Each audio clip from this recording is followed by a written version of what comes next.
लाकू आया तो ये लोग फिर भागे अल्लाह के वली की बारगाह में। अल्लाह के वली ने कहा अच्छा चलो फिर कोशिश करता हूँ। कहा बर्तन लेके आओ। जो भी बर्तन मिला ये लेके आए और जैसे ही उन्होंने उल्टा करना चाहा अल्लाह की तरफ से आवाज आ गई हाथ रोको, आगे कुछ नहीं करोगे। आपने हाथ रोक लिया और ये कह रहे साहब जल्दी से इस बर्तन को उल्टा करो, हमें छुपाओ, हमें दुबकाओ। अल्लाह का हुक्म ही नहीं है, अब तुम्हें कैसे छुपाऊं। प्याला उल्टा ना हुआ। हजरात मोहतरम, जब प्याला उल्टा न हुआ, बगदाद न छुपा, हलाकू खान अंदर आया और आने के बाद वहां के बादशाह के महल के करीब आकर के रुका। आलीशान महल देखा, कई क्विंटल का उसके महल का फाटक देख करके बोला ये बता कि इसमें कितना लोहा लगा है। कहा कई क्विंटल।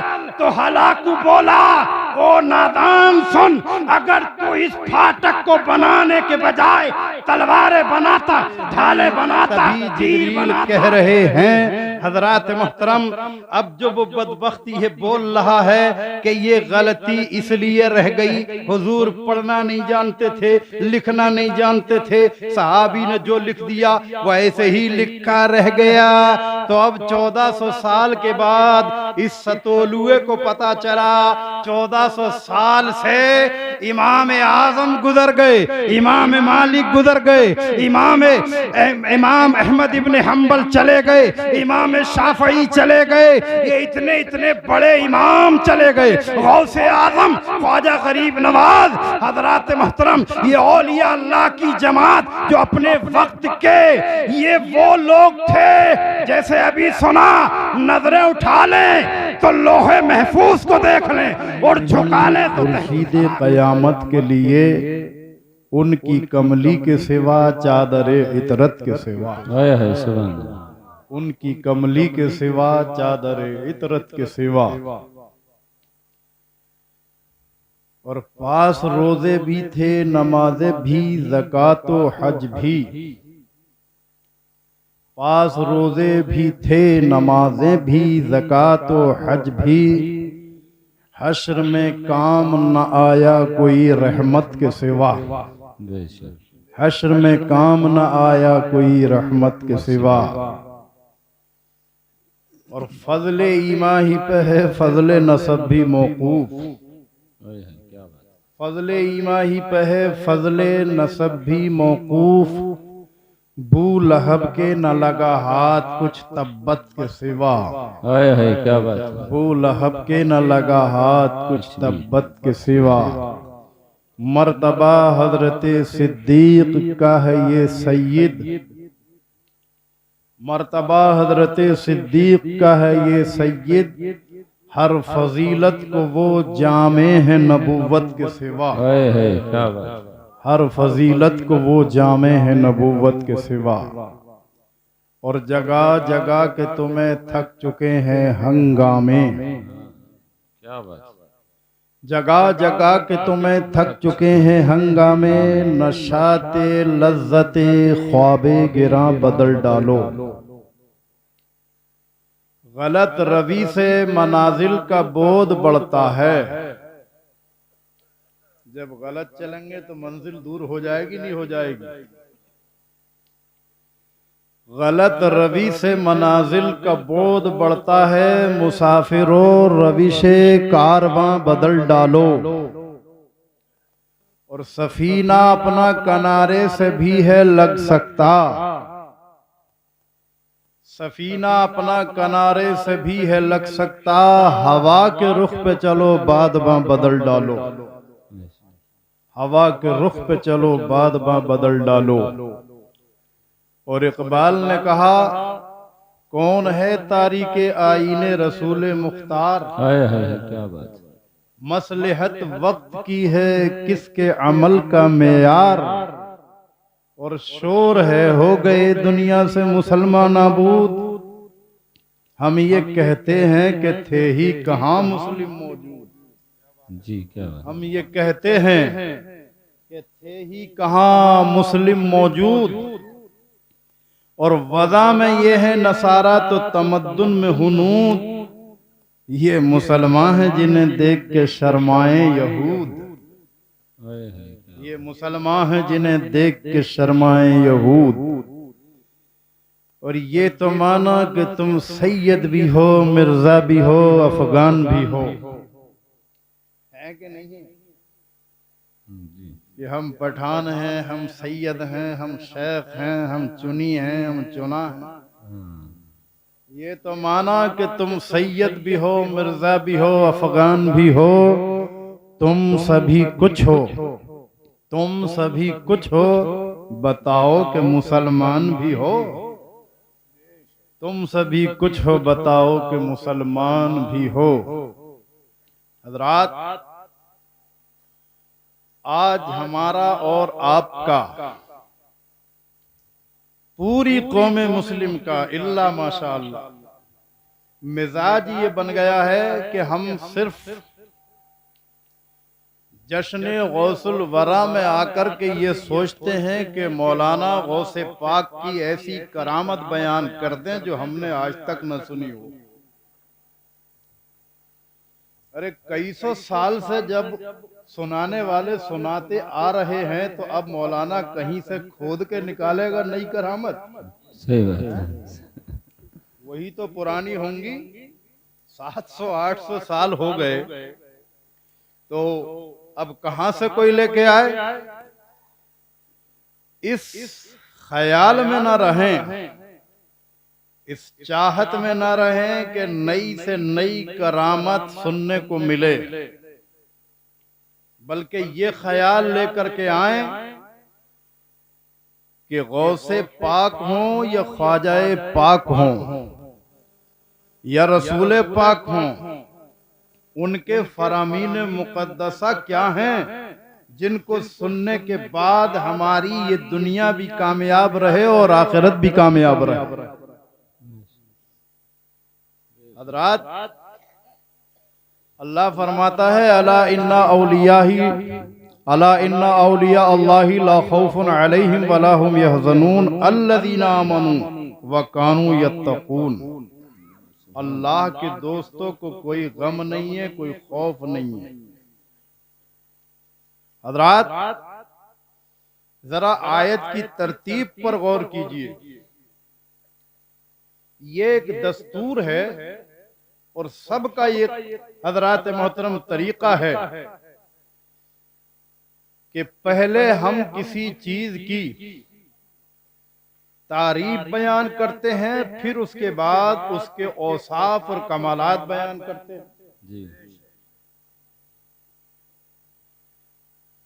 आपने देखा होगा कोई शख्स गाड़ी खरीद कर लाता है तो सबसे पहले उसका नाम बताया जाता है कि ये फला गाड़ी, फिर ये बताया जाता है कि ये तेल कम खाती है और ये रफ्तार में बहुत तेज है, यही तो बताया जाता है। अगर कोई शख्स हज़रात मोहतरम कोई आला नस्ल का घोड़ा खरीद के लाए तो पहले बताया जाता है कि ये घोड़ा है और फला नस्ल का है, इसकी रफ्तार इतनी है और ये अपने मालिक से बड़ा वफादार रहता है।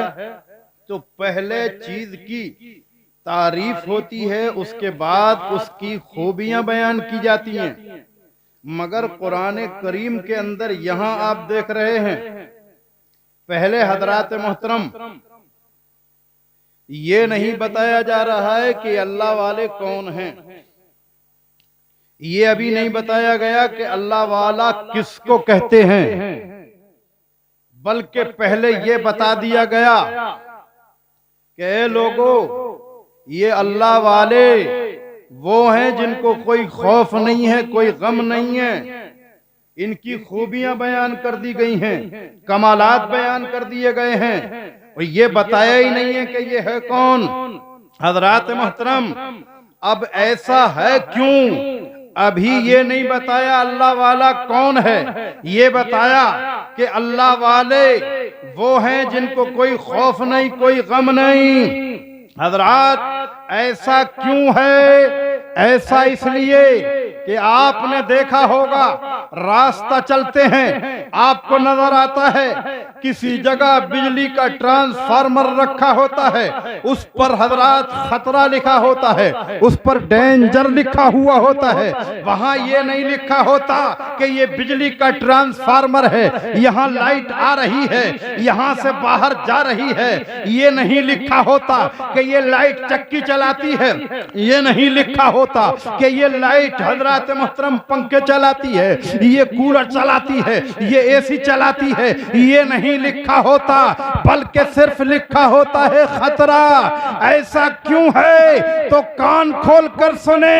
ऐसा इसलिए कि अगर ये लिखा जाए कि ये लाइट है और इससे पंखा चलेगा, इससे कूलर चलेगा, इससे एसी चलेगा, और उसको पढ़ते पढ़ते समझते समझते अगर किसी ने उसको हाथ लगा दिया, जैसे ही हाथ लगेगा तो जिंदगी चली जाएगी। इसी तरह अल्लाह वाले से अगर कोई टकराएगा तो बिजली से जान जाती है और अल्लाह वाले के टकराने से ईमान चला जाता है। क्या बात है। हजरात, अगर जान की हिफाजत चाहिए तो बिजली से टकराना बंद कर दें, और ईमान की हिफाजत चाहिए तो अल्लाह वालों से टकराना बंद कर दें। और जितने टकराए हैं तबाह और बर्बाद हो गए हैं। हजरात, ये अल्लाह वाले, इन्हें कोई खौफ नहीं है, कोई गम नहीं है। आपने देखा होगा कि रात को जब मार्केट बंद हो जाती है, बाजार बंद हो जाता है, दुकानदार अपनी अपनी दुकानों में ताले लगा करके चले जाते हैं। हजरात मोहतरम, अब आपने देखा होगा कि एक साहब या दो चार सीटी बजाते फिरते हैं, हाथ में डंडा होता है। और हजरात मोहतरम, ये सीटी क्यों बज रही है, ये हाथ में डंडा क्यों है? सड़क पे मार मार करके बेदार किया जाता है। क्या इसका मतलब ये है कि जिन्होंने अपनी अपनी दुकानों को बंद किया है उनको जगाया जा रहा है? अगर उनको जगाना ही था तो फिर इनकी ड्यूटी क्यों लग रही है? सही बात। अगर उन्हीं को जगाना था तो इनकी ड्यूटी क्यों लग रही है? वो तो खुद ही जागे रहते, अपनी दुकान की हिफाजत करते, अपने सामान की हिफाजत करते। हजरात मोहतरम, तो आप कहेंगे उनको इसलिए सीटी दे करके और इस तरीके से रास्ते पर लोगों को चौकन्ना करने के लिए उनको खड़ा किया गया है, ताकि ये पता चले कि ए दुकानदारों, ए माल वालों, तुम सब अब आराम से सोते रहना, क्योंकि तुम्हारे माल की, तुम्हारे दुकान की, तुम्हारे सरमाए की हिफाजत हम कर रहे हैं। दोस्ताने मोहतरम, मेरा रब फरमाता है, लोगों खबरदार हो जाओ, होशियार हो जाओ। जिस तरह माल की हिफाजत करने के लिए लोग मुतय्यन किए जाते हैं, तो मैं परवरदिगार हूँ, रब्बे कायनात हूँ। मैं अपने बंदों की, मैं अपने औलिया की हिफाजत किसी और से नहीं बल्कि उनकी हिफाजत खुद किया करता हूँ। सुभान अल्लाह, सुभान अल्लाह, क्या बात है। हमारा रब उनकी हिफाजत कर रहा है। ए लोगों, अब ये हैं कौन? अल्लज़ीना आमनू व कानू यत्तकून। ये वो लोग हैं कि जो अल्लाह पर ईमान लाए हैं, तक़वे की जिंदगी इख्तियार की है। ये तक़वे का लफ्ज सुनने के बाद हमारा हर सामे जो होता है, जलसे का जो भी हाजिर है, वो सोचता है कि ये तक़वा मौलवियों का काम तो है, हमें क्या मतलब तक़वे से? ये तो मौलाना लोगों का काम है भाई। तक़वा कहते हैं अल्लाह से डरने को, तक़वा कहते हैं परहेज करने को, बचने को। बात समझ में आ रही है? जी कुछ कुछ ऐसा महसूस हो रहा है जैसे नहीं आ रही समझ में। आ रही है हजरात? परहेज जानते हैं? परहेज, डायबिटीज का कोई बीमार अगर किसी डॉक्टर के पास जाए तो वो क्या कहेगा? वो ये कहेगा कि साहब जाइए और जाने के बाद दवा खाइए मगर परहेज कीजिएगा, बचिएगा, ऐसी चीजों से बचिएगा जो आपकी सेहत के लिए खतरनाक हो सकती हैं। अब डायबिटीज का ये बीमार मीठा खाने से बच रहा है, हर ऐसी चीज से बच रहा है जो आपकी शुगर को बढ़ा दे, आपकी डायबिटीज में इजाफा कर दे, हर ऐसी चीज से हजरात मोहतरम ये बच रहा है। ओ मुसलमानों, हमारा रब कहता है कि ये अल्लाह वाले वो हैं जो ईमान लाए हैं और ये उन चीजों से बच कर रहे हैं। डॉक्टर अगर हमें परहेज बताता है तो हमारी सेहत बहाल होती है, और अल्लाह अगर हमें परहेज बताता है तो हमारा ईमान मजबूत होता है।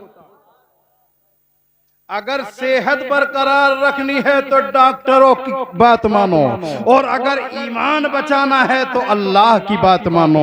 हजरात मोहतरम, तो ये अल्लाह वाले वो हैं जो ईमान लाए हैं अल्लाह पर, तकवे की जिंदगी इख्तियार की है, सारी जिंदगी अल्लाह और उसके रसूल की बातों को माना है। दोस्ताने मोहतरम, अगर हम वाकई उनसे मोहब्बत करते हैं, आज हम नारा लगाते हैं गौस का दामन नहीं छोड़ेंगे, ख्वाजा का दामन नहीं छोड़ेंगे, साबिर का दामन नहीं छोड़ेंगे, निजामुद्दीन औलिया का दामन नहीं छोड़ेंगे, यकीनन नहीं छोड़ना चाहिए, नारा भी लगाना चाहिए, मगर साथ ही साथ उनके दामन को मजबूती से पकड़ भी लेना चाहिए। और दामन को पकड़ने का मतलब ये हरगिज न लीजिएगा कि आप सिर्फ उनके नाम की माला जपते रहें, आप सिर्फ उनके नाम का वजीफा पढ़ते रहें, आप सिर्फ उनका नाम लेते रहें, बल्कि दामन से वाबस्ता होने का मतलब यह है कि जिस तरीके से जिंदगी ख्वाजा गुजार के चले गए हैं वैसे ही हम गुजारेंगे, जिस तरीके की जिंदगी साबिर पाक ने काटी है वैसे ही हम काटेंगे, जैसे जिंदगी गौसे पाक ने काटी है वैसे ही हम काटेंगे, जिस तरह से जिंदगी रसूल पाक ने गुजारी है इसी तरीके से जिंदगी हम भी गुजारेंगे। सुभान। नारे तकबीर, नारे रिसालत, मसलके आला हजरत, नारे तकबीर, नारे रिसालत। और जब ऐसा होगा, अगर हम अपनी जिंदगी को ऐसे गुजारें जैसे रसूल पाक ने हुक्म दिया, आका फरमाते हैं फिर होगा क्या? मन कान लिल्लाही कान अल्लाहु लहू। जो अल्लाह का हो जाता है फिर अल्लाह उसका हो जाता है। अब जिसका अल्लाह हो जाता है तो है किसी की मजाल कि कोई उसको मिटा सके? है किसी की मजाल कि परेशान कर सके? है किसी की जुर्अत कि उसको सताए? है किसी की हिम्मत कि उसको दुख दे दे? मैं कहता हूं जो अल्लाह का हो गया और अल्लाह उसका हो गया तो अब दुनिया में कोई ताकत ऐसी नहीं कि जो अल्लाह वाले को परेशान करे, दुनिया में कोई ताकत ऐसी नहीं कि जो अल्लाह वाले को सताए। हजरात मोहतरम, इसलिए कि ये अल्लाह वाला जो अल्लाह की मानता है इतना पावरफुल हो जाता है कि दुनिया में जितनी ताकतें हैं, जितनी हिम्मतें हैं, जितने भी कमालात हैं, उन सारे कमालात को एक तरफ रखो और एक अल्लाह वाले की ताकत को एक तरफ रखो तो अल्लाह वाले की ताकत सारी ताकतों पर गालिब आ जाए। सुभान अल्लाह, सुभान अल्लाह, बहुत खूब। सारी ताकतों पर गालिब है। और यकीन ना आता हो तो तारीखें उठा के देख लो हजरात, ऐसी ऐसी ताकत है अल्लाह वालों के पास। आज तो अगर कोई बीमार किसी डॉक्टर के पास जाता है तो 1000 तरह के उसके चेकअप किए जाते हैं। अल्ट्रासाउंड करा के लाओ, यहाँ काम नहीं चल रहा तो सीटी स्कैन कराओ, फिर भी काम नहीं चल रहा तो एमआरआई करा करके लाओ। हज़रात दुनिया भर के चेकअप कराने के बाद भी ये समझ में नहीं आ रहा कि इसकी सेहत बिगड़ क्यों रही है।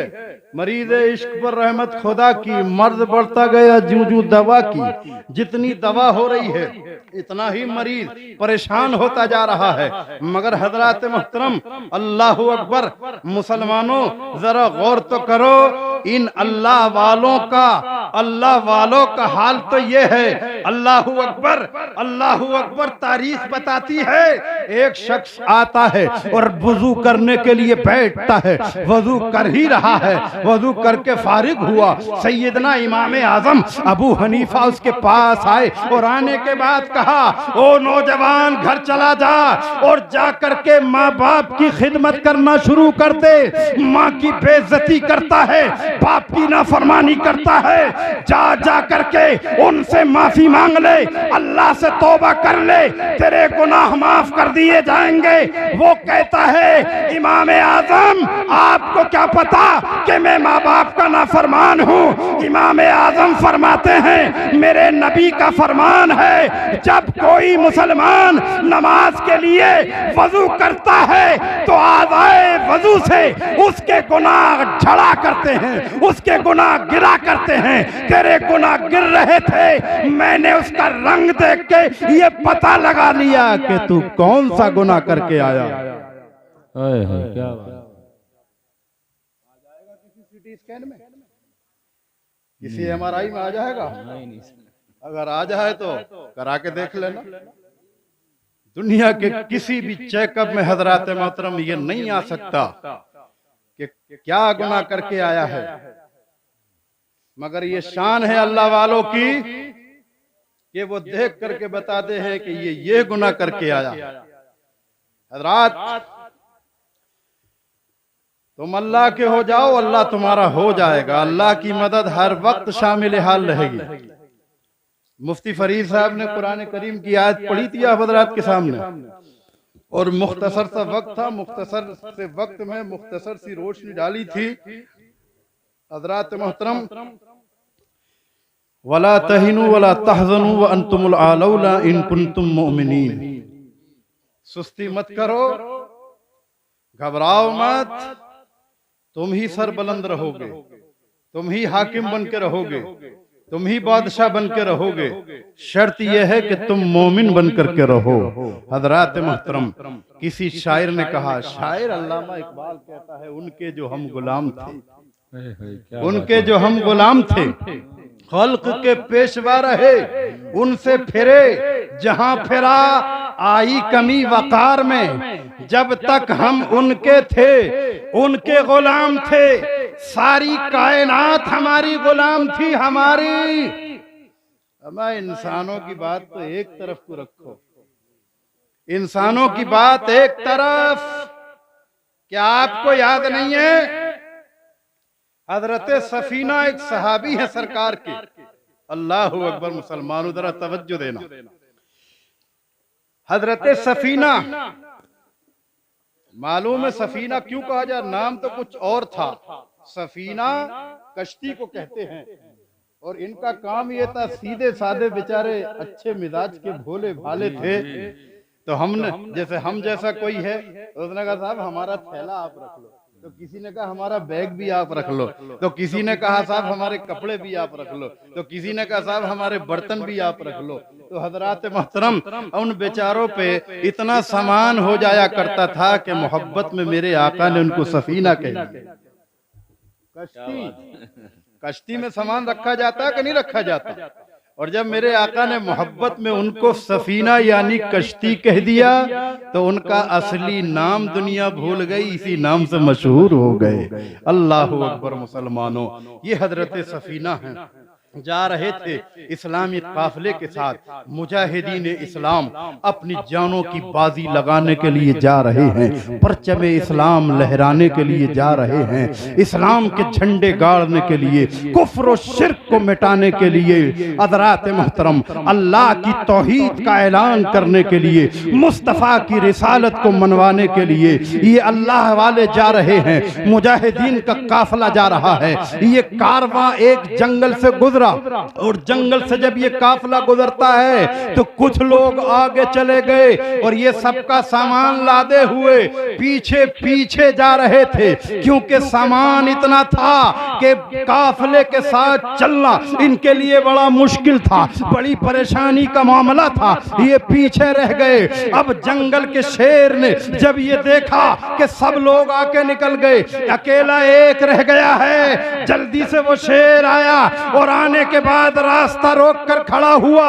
जैसे ही जंगल के शेर ने रास्ता रोका, हजरत सफीना बंदूक नहीं उठाते, तीर कमान नहीं संभालते, तलवार नहीं उठाते, भाला नहीं उठाते, पर्चा नहीं संभालते, बल्कि कहते हैं तो ये जुमला, ओ जंगल के शेर मुझ पे हमला करने से पहले इतना जान ले कि मैं मुस्तफा का गुलाम हूं, मुस्तफा का गुलाम। उनके जो हम गुलाम थे, खल्क के पेशवा रहे, उनसे फिरे जहां फिरा आई कमी वकार में। अल्लाहू अकबर। जैसे ही इतना कहा, जो शेर हजरात मोहतरम इनको फाड़ने और खाने के लिए बड़ी तेजी से आ रहा था, अब करीब आता है और आके कदमों पर लौटने लगता है। जो अल्लाह का हो जाता है, अल्लाह उसका हो जाता है। अब ये शेर कदमों में लौट रहा है। हजरात मोहतरम, आप फरमाते हैं कि अभी तो न जाने कितने और इस जंगल में दरिंदे होंगे, जंगल पार करना ये बड़ा मुश्किल काम हो जाएगा, लिहाजा तू मेरी मदद कर। इतना सुनना था कि शेर कभी आगे चलता है, कभी पीछे चलता है, कभी दाएं हो जाता है, कभी बाएं आ जाता है, और ये चलकर हजरात मोहतरम दुनिया वालों को ये दिखा रहा था, ओ दुनिया वालों सुन लो कि जो नबी का गुलाम होता है वो सारी दुनिया का इमाम होता। रात आज बस यही बात है, अगर अमल की बात करो तो नींद आने लगती है, बस करामत सुनाए जाओ वो यही अच्छा लगता है। ओ हजरात मोहतरम, जरा गौर तो करो, है कुछ लोग ऐसे भी जो औलिया अल्लाह की बुग़्ज़ और अदावत में ऐसी ऐसी बातें कर रहे हैं कि अरे तुम इनसे क्या मांग रहे हो कि जो अपने मदार पे बैठी हुई मक्खी को नहीं उड़ा सकते, जो तुम्हारी यहाँ से क्या सुनेंगे, इनके मदार पे जाके बोलो तब ये कुछ नहीं सुनते। ऐसे भी हजरात मोहतरम आपको लोग मिलेंगे। तो मैं उन लोगों के लिए आपको बता दूं, मेरे आका सल्लल्लाहु ताला अलैहि वसल्लम इरशाद फरमाते हैं, इज़ा वुदियल अब्द फी क़ब्रिही, जब बंदे को उसकी कब्र में रखा जाता है, ववल्लौ मुदबिरीन, और लोग उसे दफन करके लौटने लगते हैं, ला यस्माउ क़ुरआन आलिहिम, तो ये मरने वाला, ये कब्र में दफन होने वाला उनके जूतों की आवाज को सुनता है। ओ मुसलमानों, ये बताओ कि अगर हम अपने मकान के अंदर हो और हमारे मकान के ऊपर अगर कोई चले तो हम कभी कभी उसके कदमों की आहट महसूस नहीं करते। और आका फरमाते हैं कि जब ये कब्र में दफनाने वाले लौट कर जाते हैं, पता चला ये कब्र पर नहीं चल रहे हैं, ये तो कब्र से हटकर अपने घरों को जा रहे हैं। और कहां तक पहुंच गए हैं, मैं तो इतना कह दूं चलिए कि वो कब्र से हटे हैं और घर को वापस हुए हैं, मगर उनकी आवाज तो बड़ी बात है, उनके जूतों की आवाज को भी ये कब्र में दफन होने वाला सुनने लगता। ये हदीस पाक में आ जाए कोई देवबंद का मुल्ला जी वो करे आगे इसकी मुखालफत, तो कि ये अल्लाह वाले नहीं सुनते, ये आम आदमी की बात है, आम की। ये हम्बा तुम्बा जो है ना, वो भी मर जाता है तो वो भी जूतों की आवाज को सुनता है। जब उसके सुनने की इतनी ताकत है तो गौसे आजम के सुनने की ताकत कितनी होगी, रसूल पाक के सुनने की ताकत कितनी होगी। हजरात मोहतरम, मसला हल हो गया कि अल्लाह वाला सुनता है। दोस्ताने मोहतरम, अल्लाह वाले सुनते ही नहीं हैं बल्कि परेशानियों को आने वाहिद में दूर कर देते हैं। आप दरूद पाक पढ़ें और मैं बताऊं कि अल्लाह वाला ने कितनी कितनी मुश्किलें आसान कर दी हैं। हजरात मोहतरम, दिल्ली की सरजमीन है, बादशाह शाहजहां जिसने दिल्ली की जामा मस्जिद बनाई है। देखिए आप हजरात ने, जिन जिन हजरात ने देखी जरा हाथ उठा दें। कुछ ऐसे भी है जिन्होंने नहीं देखी, ये हाथ नहीं उठा पा रहे हैं, यह बात ही पल्ले नहीं पड़ रही है कि मौलाना क्या कह रहा है।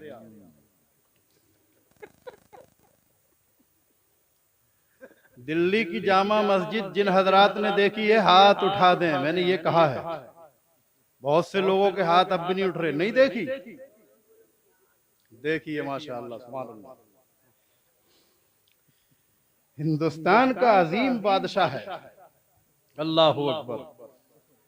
ये ऐसा बादशाह के जब इस मस्जिद का संगे बुनियाद रखा जाने लगा तो किसी बुजुर्ग ने यह शर्त लगा दी कि संगे बुनियाद में पहला पत्थर वो रखेगा जिसकी जिंदगी में कभी फजर की नमाज कज़ा न हुई हो। छोड़ने की बात नहीं कर रहे हमें, कज़ा न हुई हो। कज़ा न होने का मतलब यह है कि कभी ऐसा हो गया, सोते रह गए या कोई जरूरी काम निकल आया, अब नहीं पढ़ पाए लेकिन अगले दिन को जाकर के पढ़ ली, तो ये कज़ा हो गई थी, उसको अदा कर लिया।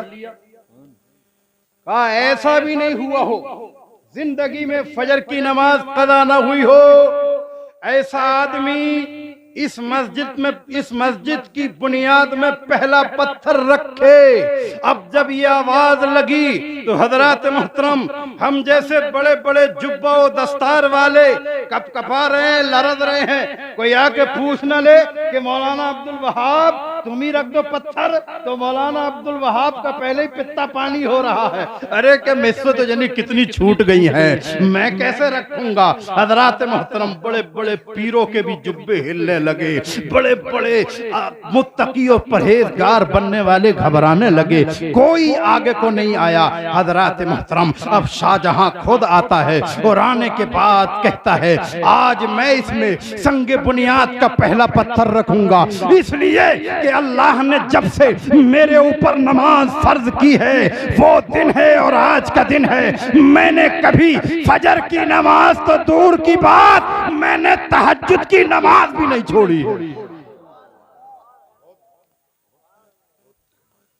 है मुसलमानों, क्या है तहज्जुद की नमाज? फजर पढ़ने वाला कहता है अल्लाह औलाद दे दे, मगर रब की रहमत जोश में आ गई तो बात कबूल हो गई। जोहर पढ़ने वाला कहता है अल्लाह मालदार बना दे, रब का करम हो गया, मालदार बना दिया। असर की पढ़ने वाला कहता है परवरदिगार मेरी परेशानियां दूर कर दे। मगरिब पढ़ने वाला कहता है बीमारियां दूर कर दे। इशा पढ़ने वाला कहता है उलझनों को दूर कर दे।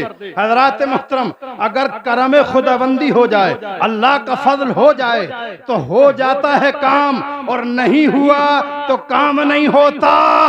मगर तहज्जुद की नमाज वो है कि जिसको हजरात मोहतरम मेरा रब कहता है ओ मेरे बंदे तू तहज्जुद पढ़ने आ जा, औलाद मांगेगा तो औलाद दूंगा, माल मांगेगा तो माल दूंगा, जायदाद मांगेगा तो जायदाद दूंगा, शोहरत मांगेगा शोहरत दूंगा, इज्जत मांगेगा इज्जत दूंगा, अगर तू सुरखरुई मांगेगा सुरखरुई दूंगा, इल्म मांगेगा इल्म दूंगा, दुनिया की जो चीज मांगेगा हर चीज दूंगा। ये बात नहीं आई होगी समझ में यार, फजर की तो पढ़ी ना जा रही है मौलाना, तो तहज्जुद में उठ के लिया, तो ये नहीं आई होगी समझ में। ये आ गई आ गई। तहज्जुद की नमाज पढ़ने वाला अल्लाह कहता है तू जो मांगेगा वो दूंगा। बाकी नमाजें हम पढ़ के कहते हैं अल्लाह ये दे दे वो दे दे, मर्जी है मौला की, चाहे दे दे चाहे ना दे। मगर तहज्जुद पढ़ने वाला अल्लाह कहता है जो मांगेगा वो दूंगा। हज़रात मोहतरम, तो पढ़ा कीजिए नमाज। शाहजहां बोला मैंने आज तक तहज्जुद की नमाज नहीं छोड़ी है, फजर की छोड़ना बड़ी बात संगे बुनियाद रखा गया। मगर उस वक्त के मस्जिद के जो मिस्त्री लोग थे, आसान जुमला बोलूं कभी समझ में ना आवे, मिस्त्रियों ने कुछ ऐसी गड़बड़ कर दी कि मस्जिद का मेहराब जिस जगह पे इमाम साहब खड़े होते हैं वो थोड़ा सा एक तरफ को ज्यादा हो गया। मिसाल के तौर पर अगर दाहिनी तरफ 40 आदमी आ रहे तो बाईं तरफ 41 आ गए, और अगर ऐसा हो गया तो ये मुफ्तियान किराम बैठे ये फतवा देंगे कि ऐसी मस्जिद में नमाज नहीं होगी।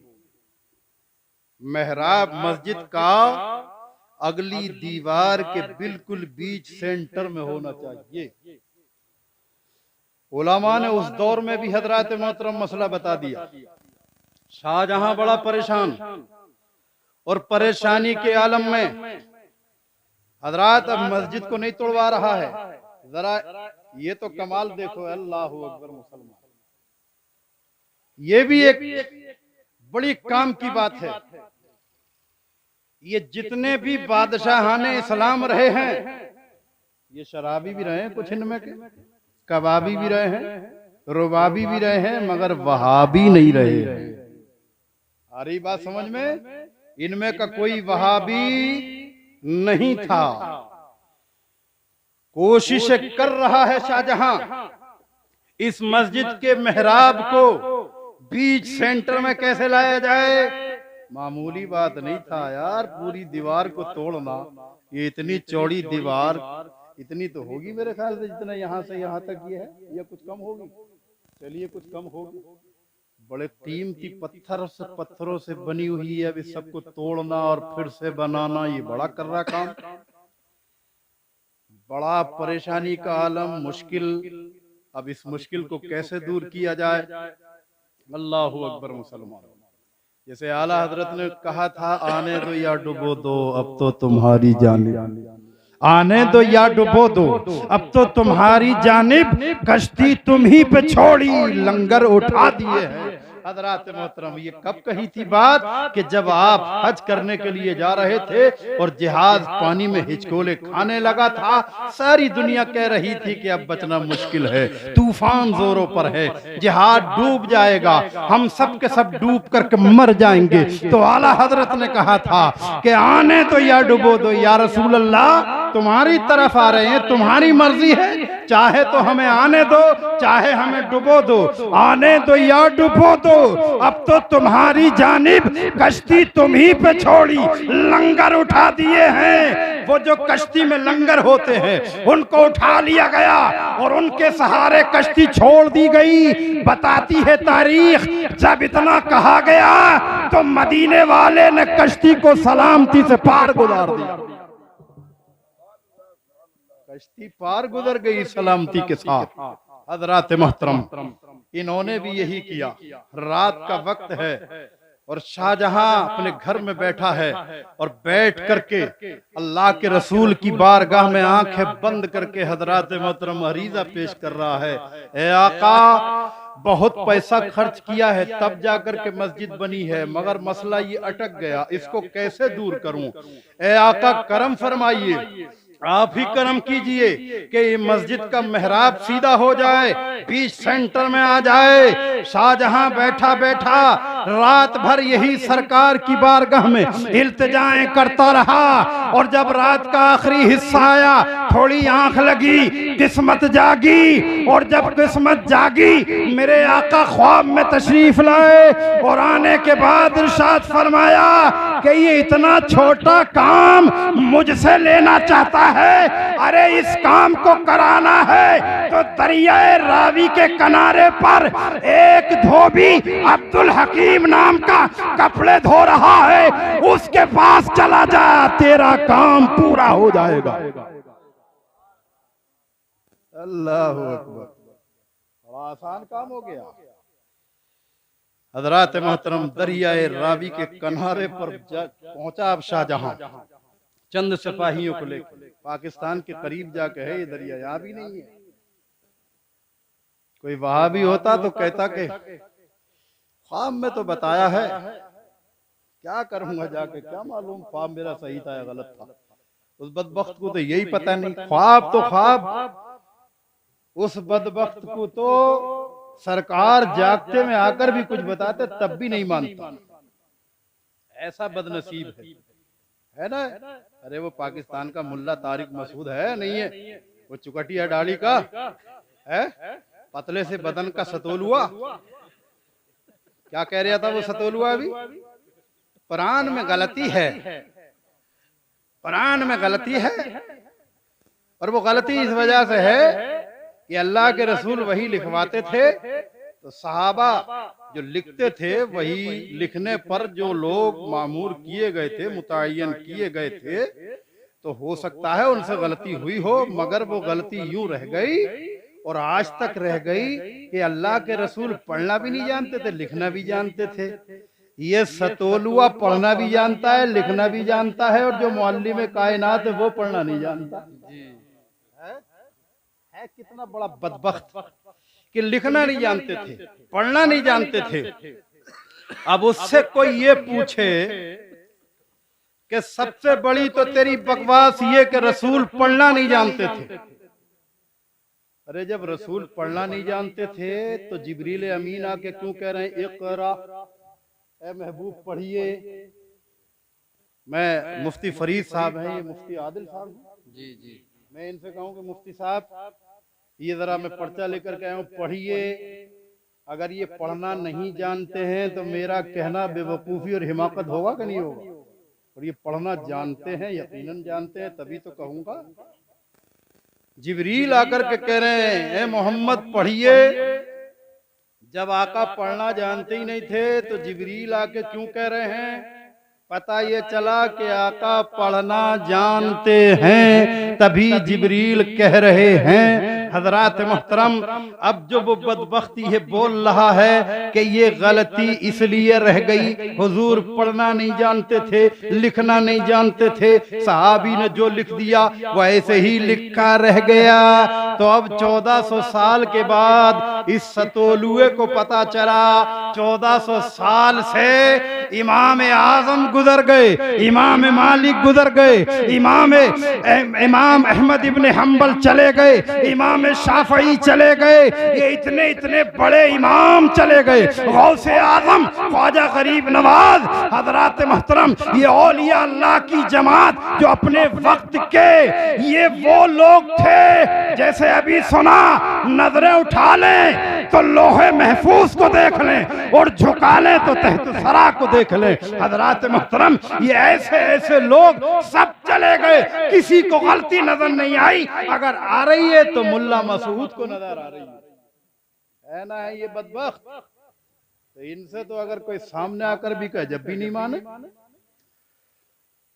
मगर यहाँ हजरात मोहतरम बड़ा पक्का यकीन है। शाहजहां ने अपने चंद साथी लिए और लेने के बाद दरियाए रावी पर पहुंचा, जाके देखा तो वाकई एक साहब कपड़े धो रहे हैं, कपड़े धो रहे हैं, कपड़े धो रहे हैं। जाके कहा साहब आपका नाम? बोले मेरा नाम अब्दुल हकीम है, कपड़े धोता हूँ। बोलो तुम कौन हो? कि साहब मैं बादशाह हूँ और एक काम है आपसे, उसको कर दीजिए। अभी ये बात चली रही थी कि अचानक देखा कि कुछ लोग आए और उन्होंने आकर के दरिया पार करना था। उन्होंने कहा कि साहब पहले हमारी सुन ले, हमें दरिया पार करके कहीं जाना है।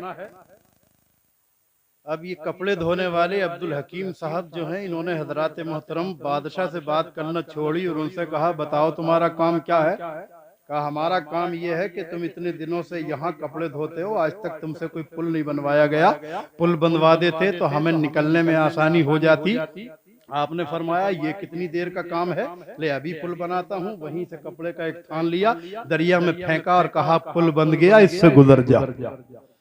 पुल बन गया, इस पे होकर के गुजर जा।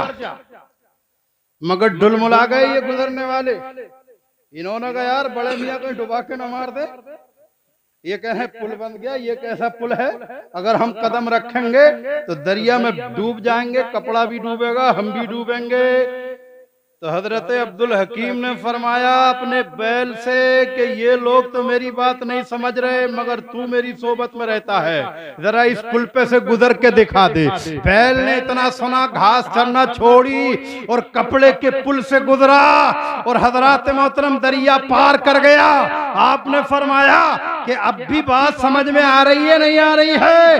कहा साहब बात समझ में आ गई। दरिया पार कर गए। ये सारे के सारे लोग गैर मुस्लिम थे। दरिया पार करके और फिर जब उधर से वापस कभी लौटे तो कहा हम ऐसी शक्तियों को, ऐसी ताकतों को क्यों माने कि जिनका हमें आज तक कोई इल्म नहीं, कोई पता नहीं। ऐसी ताकत को क्यों ना माने जिसको हम अपनी आंखों से देख रहे हैं। हजरात मोहतरम, अब वो सब के सब इनके कदमों में झुक गए और कहने लगे हम तो आप ही को खुदा मानते हैं। आपने फरमाया नादानो, अब भी गलती कर रहे हो। मैं खुदा नहीं हूं, बल्कि खुदा वो है जिसने मुझे ये ताकत और ये कमाल अता फरमाया। हजरात, अब तो और यकीन बढ़ गया शाहजहां का। कहने लगा हुजूर काम यह है कि हमारी मस्जिद का मेहराब टेढ़ा हो गया, उसको सीधा करना। कहने लगे जा घर जा, यहीं से सीधा कर दूंगा। अल्लाह अकबर, यहीं से कर दूंगा ये काम। मगर यकीन, जिद नहीं की, देखा भी नहीं, कहा यहीं से काम सही कर दूंगा। बादशाह लौट आया और इसे बताया कि मस्जिद में जाकर के बैठ और बैठ करके बताता रहना कि अब ये मेहराब सीधा हुआ या नहीं हुआ। ये आया और मस्जिद में आके बैठा और बैठ करके हजरात मोहतरम मेहराब को देख रहा है। कभी इधर हिलता है, कभी इधर हिलता है और हजरात मोहतरम उधर से आवाज आ रही है। ये जो रावी दरिया के किनारे पर धोबी अब्दुल हकीम कपड़े धो रहा था, वो बोल रहा है कि बता बादशाह, ये तेरा मेहराब ठीक हुआ या नहीं हुआ, बीच सेंटर में आया या नहीं आया। हजरात मोहतरम, जब बीच में मेहराब आ गया, इधर से बादशाह बोला कि जी हुजूर, ये मेहराब बीच सेंटर में आ गया। कहा जा तेरा काम हो गया। ओ मुसलमानों जरा गौर करो, ये मस्जिद का मेहराब आपने देखा है क्या कहीं से फटा है, ये कहीं से शिगाफ आया? पता ये चला न फटा न टूटा, दरियाए रावी पर बैठा बैठा अब्दुल हकीम धोबी और दिल्ली की जामा मस्जिद के मेहराब को सीधा कर रहा है। तो हमारा यकीन है कि बगदाद वाला हमारे दिलों को टेढ़ो, हमारे दिलों की इस कजी को और टेढ़ापन को अपने मजार में बैठा बैठा सीधा कर सकता है। कर सकता है, नहीं कर सकता है? हज़रात मोहतरम, ज्यादा बातें नहीं बताऊंगा आपको, एक कराम से ज्यादा क्यों सुनाऊं? अरे भाई वो काम करें हम कि हम चलो इन जैसे नहीं हो सकते तो इनके कदमों की धूल बनने के लायक तो हो ही जाएंगे, नहीं होंगे। हम जो मस्जिदों में नहीं जाते, पूरा पूरा हफ्ता गुजर जाता है और जुमे के दिन जब जाते हैं कि जब इमाम साहब खुतबा पढ़ चुके होते हैं और जब जा करके और उल्टा सीधा खड़ा होता है और खड़ा ही हो रहा, बस खाली होता कुछ नहीं है। होगा क्या?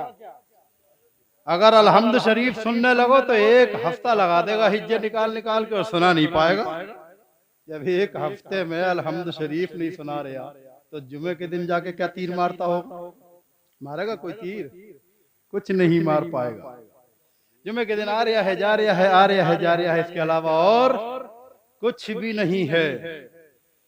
मुसलमानों, कई बुराइयों की तरफ हजरत मौलाना मोहम्मद हुसैन साहब जो मुझसे पहले खिताब फरमा रहे थे, उन्होंने इशारा किया है। हजरात याद रखना, अल्लाह के नबी फरमाते हैं जन्नत की खुशबू 500 साल की दूरी से आना शुरू हो जाती है, मगर जो अपने पड़ोसी को सताता है जन्नत मिलना तो दूर की बात, उसकी खुशबू नहीं सूंघ पाएगा। जो पड़ोसी को सताता है। और अब तो हमारा काम ही यह है कि हम अपने घर का कूड़ा करकट इकट्ठा करते हैं और पड़ोसी के घर में फेंक देते हैं ताकि ये परेशान होकर के यहाँ से भागे और मकान औने पौने दामों पर बेचे, और बेचे जैसे ही ये दाम बेचेगा और बस हम उसको खरीद लेंगे। आज हमारा हाल ये है हजरात मोहतरम, आज हमारा हाल ये है कि तरह तरह की बुराइयां, किसी से कोई सौदा लेने के लिए गए तो हजरात मोहतरम ठेले पे खड़े हुए, खजूर क्या भाव दिए कि साहब 200 रुपए किलो है, तो क्या तोलिएगा साहब? अब तोल रहे हैं, वो कह रहा था आप चख के देख लीजिएगा मीठी है या नहीं है, तो ये चखते चखते 250 ग्राम खा जाता है, चखते चखते 250 ग्राम। बोलो ऐसा है या नहीं है? उसने अगर ये कहा है एक खजूर उठा के आपको दे दी, चख कर देख लीजिए मीठी है या नहीं, तो बस उसी एक को आप खा करके देख लें, उसके अलावा और कोई उठाने की जरूरत नहीं। मगर हमारा हाल ये है कि जितनी अच्छी अच्छी होंगी वो बेचारा लग रहा है तोल में और ये लग रहा है अपने गोल मोल में,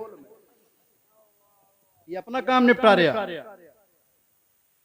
जबकि इजाजत नहीं किसी के माल को बिना जरूरत खाएं। अगर खा लिया किसी का माल हराम है, आका फरमाते हैं जब कोई हराम का लुकमा खाता है वो 40 दिन तक उसकी कोई दुआ कबूल नहीं होती। बड़े लंबे लंबे हाथों से हमने दुआएं की थी, ऐ अल्लाह सद्दाम हुसैन को बचा ले, ऐ अल्लाह फलस्तीनियों की हिफाजत फरमा, ऐ अल्लाह फलस्तीनियों को कामयाबी अता फरमा। दुनिया दुआ कर रही है मगर नतीजा निकल लिया है?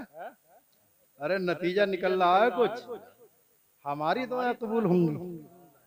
अल्लाह के रसूल फरमाते हैं अगर कोई अपने हाथों को बफर्ज माल ऐसा होगा तो नहीं कि आसमान तक उठा ले, मगर कोई आसमान तक हाथों को बुलंद कर ले और गिड़गिड़ा के दुआएं मांगे तब भी कबूल नहीं होगी। आका ने इरशाद फरमाया, सहाबा अर्ज करते हैं या रसूल अल्लाह फिर कबूल कैसे होगी? सरकार फरमाते हैं अगर जिस्म पर लिबास हराम पड़ा है दुआ कबूल नहीं होगी, पेट में लुकमा हराम का पड़ा है दुआ कबूल नहीं होगी, लुकमा खून बन गया है दुआ कबूल नहीं होगी, 40 दिन तक नहीं होगी। हजरात मोहतरम हम एक आज खा लिया, एक कल खा लिया, इसी तरीके से एक दो नहीं, हमारे इस जहन्नम में तो न जाने कितने हराम के लुकमे पड़े हैं कि नहीं पड़े हैं। तो अब दुआ कबूल होगी कैसे? है कोई सूरत दुआ कबूल होने की?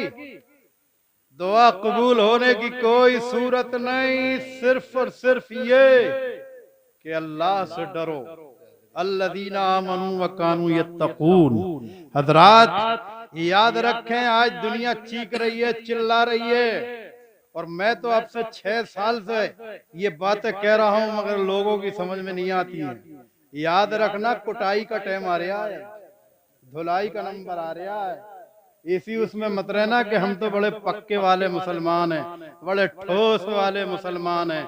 याद रखो जब जब भी ये कौमे मुस्लिम अल्लाह और उसके रसूल के कानून की बगावत पर उतरी है तभी तभी कुटी है, पिटी है। वो बगदाद अल्लाह अल्लाह के सारी दुनिया में उसकी खूबसूरती के चर्चे थे। वो बगदाद के उस जैसी इमारतें पूरी दुनिया में न यहूदियों के पास थी न ईसाइयों के पास थी हजरात मोहतरम। मगर एक वक्त ऐसा भी आया कि हलाकू खान अपनी फौजों को लेकर के आ गया और जब उसने हुक्म दिया कि बगदाद में जाकर के बगदाद के लोगों को काटो, मारो, तहे तेग करो। हजरात मोहतरम जब फौजें दौड़ी चली आ रही थी, अब जब वहां के बाशिंदों ने देखा कि ये हलाकू की फौजें हैं, अब हमारा कहीं बचाव का रास्ता नहीं है, तो अल्लाह वाले के पास जाते हैं और जाकर के कहते हैं हमें बचा लीजिए, हमारे बहुत गुनाह हैं, अब तौबा कर लेंगे गुनाहों से, अल्लाह को राजी कर लेंगे, मगर अब बचा लीजिए। तारीख बताती है एक अल्लाह वाला एक प्याला लेता है मिट्टी का और उसको उल्टा कर देता है और कहता है जाओ, मैंने बगदाद को छुपा लिया। हज़रात मोहतरम तारीख यही बताती है कि अब हलाकू की फौजें हैं, बगदाद की गलियों में घूम रही हैं, रास्तों में घूम रही हैं, बगदाद के लोग उनको देख रहे हैं, मगर उन्हें हज़रात मोहतरम बगदाद का कोई इंसान नजर नहीं आ रहा, बगदाद की कोई इमारत नजर नहीं आ रही है, बगदाद की गली कूचे उनको नजर नहीं आ रहे हैं। फौजें घूमती रही, घूम घाम के गई और जाकर के हलाकू से कहा कि साहब हमने बगदाद को बहुत देखा मगर बगदाद नहीं मिला।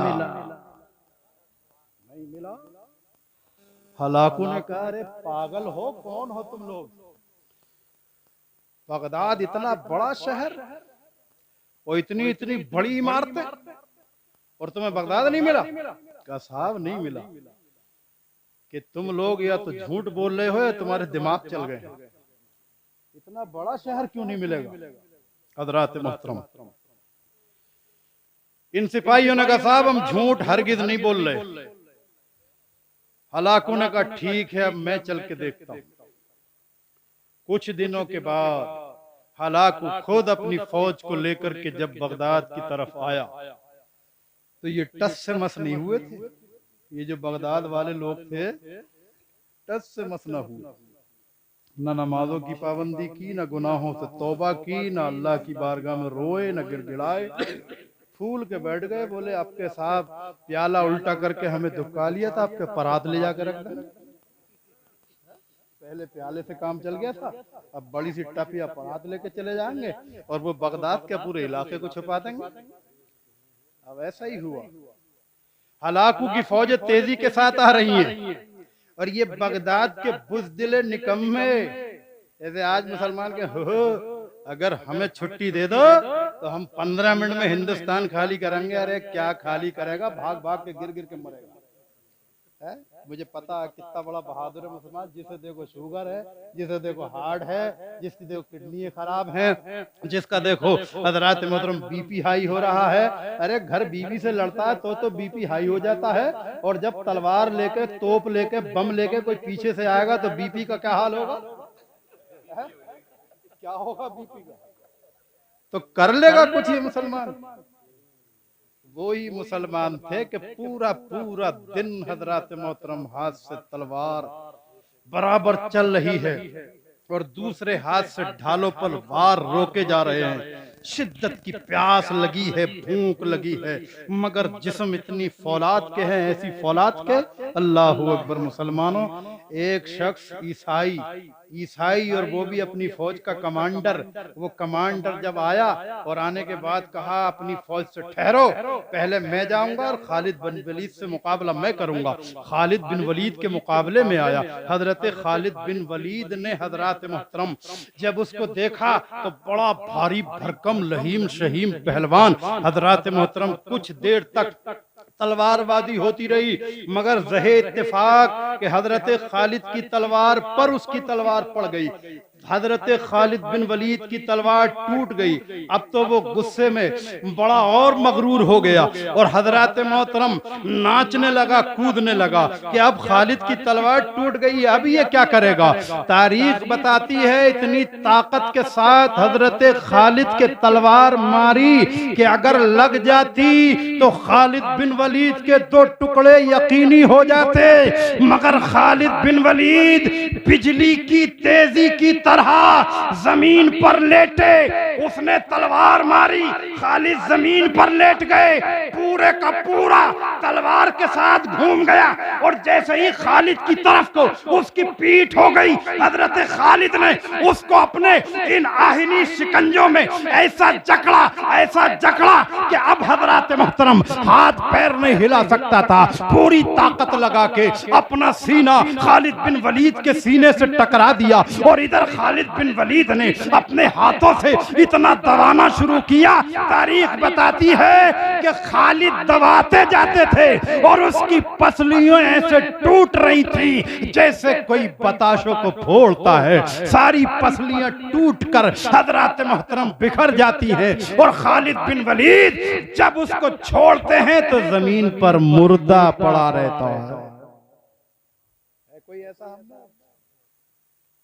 मैंने कहा मर जाएंगे भाग भाग कर। ओए होए होए। ये शान थी हमारी, याद रखो। अब हलाकू आ रहा है, और जब हलाकू आया तो ये लोग फिर भागे अल्लाह के वली की बारगाह में। अल्लाह के वली ने कहा अच्छा चलो फिर कोशिश करता हूं। कहा बर्तन लेके आओ।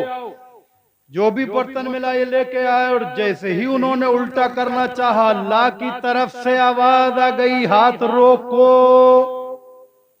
आगे कुछ नहीं करोगे। आपने हाथ रोक लिया और ये कह रहे साहब जल्दी से इस बर्तन को उल्टा करो, हमें छुपाओ, हमें दुबकाओ। का अल्लाह का हुक्म ही नहीं है, अब तुम्हें कैसे छुपाऊं। प्याला उल्टा ना हुआ। हजरात मोहतरम, जब प्याला उल्टा न हुआ, बगदाद न छुपा, हलाकू खान अंदर आया, और आने के बाद वहां के बादशाह के महल के करीब आकर के रुका। आलीशान महल देखा, कई क्विंटल का उसके महल का फाटक देख करके बोला, ये बता कि इसमें कितना लोहा लगा है। कहा कई क्विंटल। तो हलाकू बोला, ओ नादान सुन, अगर तू इस फाटक को बनाने के बजाय तलवारें बनाता, ढाले बनाता, तीर बनाता और तलवार बनाता, तो आज तू मेरी फौज को देख के फाटक के अंदर न दुबकता। यही बात है, तुम ऐश परस्त हो गए हो। अब तुम्हारे ऊपर हम जैसे बादशाह मुसल्लत किए जाएंगे। तारीख बताती है हलाकू खान ने जब काटमार शुरू करी, काटमार हो करके जब हजरात मोहतरम फरागत हासिल हुई तो लाशों को गिना गया तो 18 लाख लोग कट चुके थे। कितने? 18 लाख। अकबरुद्दीन कह रहे हैं 15 मिनट में खाली करा लेंगे। अरे उससे तो खुद ना भागा जाएगा, गिर गिर के मरेगा। ऐसों के चक्कर में मत आना, बस अपने रब को राजी करो। रब को अगर खुदा राजी हो गया तो हजरात मोहतरम, एक बात मुझे याद आ रही थी, और वो जो अभी रबीउल अव्वल शरीफ गुजरा है, दौरे जाहिलियत के हमारे उलमा ने, हमने सबने बड़े वाक़े बयान किए हैं। ज़माने जाहिलियत में साहब बड़े लोग संग दिल थे, बड़े पत्थर दिल थे, बड़े कट्टर दिल थे। अच्छा कितने कट्टर दिल? अरे बहुत कट्टर दिल थे। अच्छा क्या करते थे? अरे लड़कियों को जिंदा दाब दिया करते थे। बेशक जिंदा दाब दी है लड़कियां, मगर उनमें कुछ ऐसे भी थे। मेरे आका के दादा का नाम याद है? नाम तो याद ही नहीं रहा, शैबा नाम। चचा का नाम मुत्तलिब है। छोटे से थे, इनके वालिद का इंतकाल हो गया था, माँ थी मदीने की।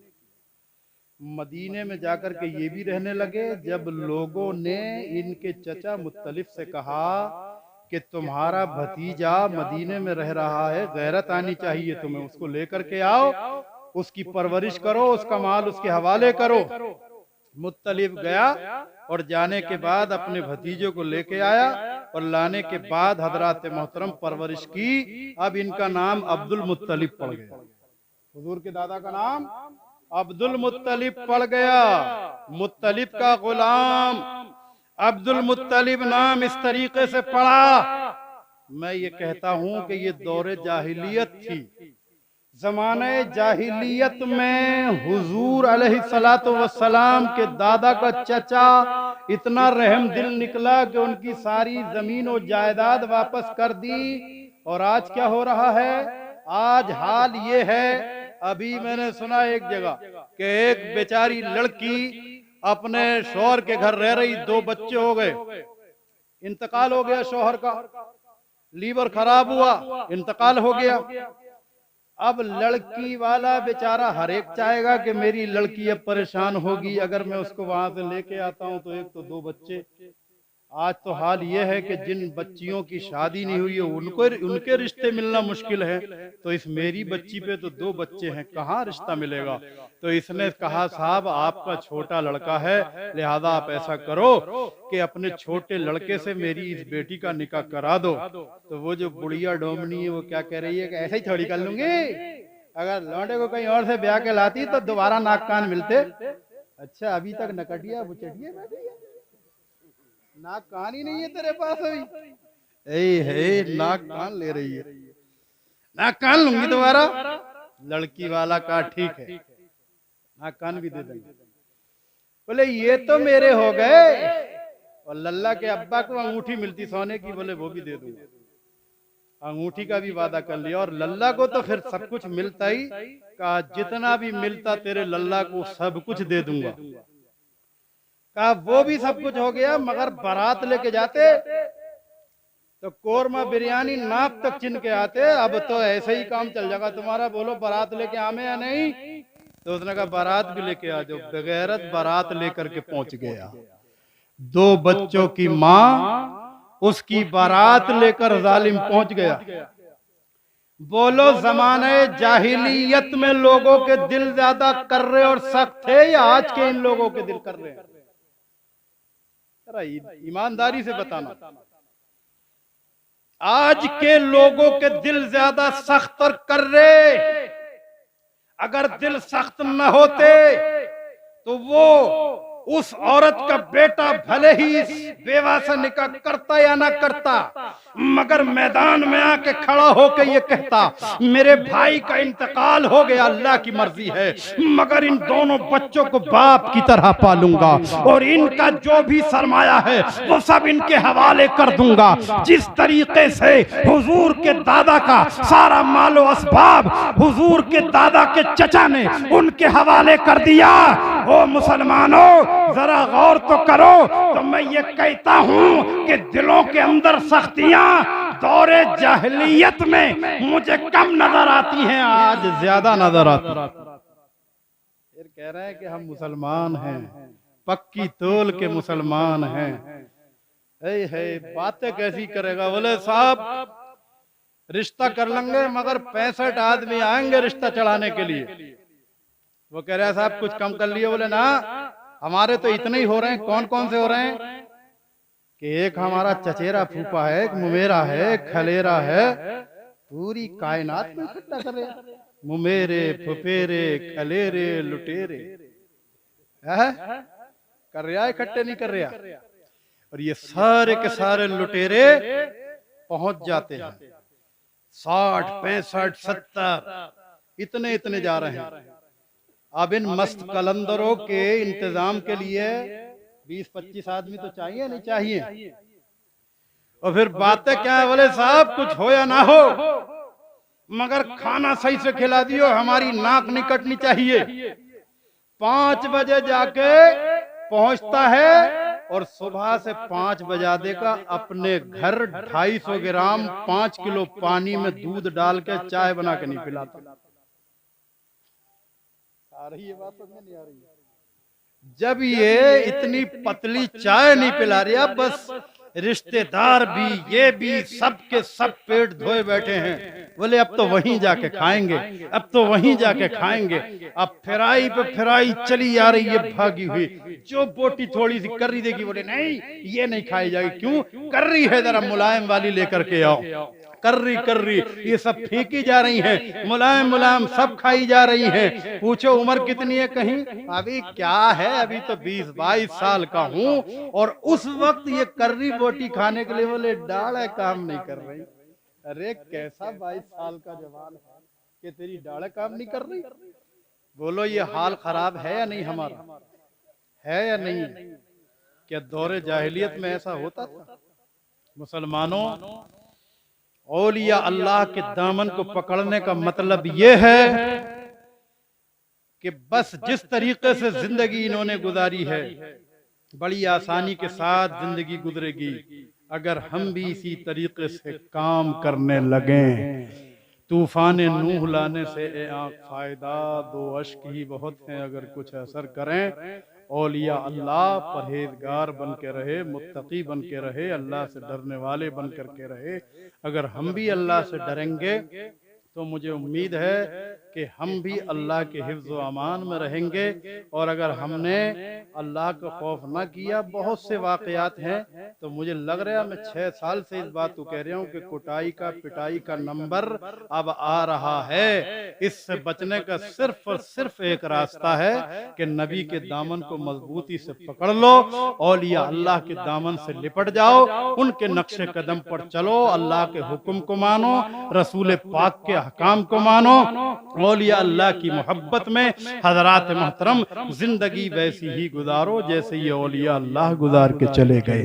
अल्लाह से दुआ है कि मौला करीम जो मैंने कहा आपने सुना, अगर गलती हुई हो उसको माफ फरमाए। अस्तगफिरुल्लाह रब्बी मिन कुल्लि ज़म्बि व अतूबु इलैहि व आखिरु दावाना अनिल हम्दुलिल्लाहि रब्बिल आलमीन।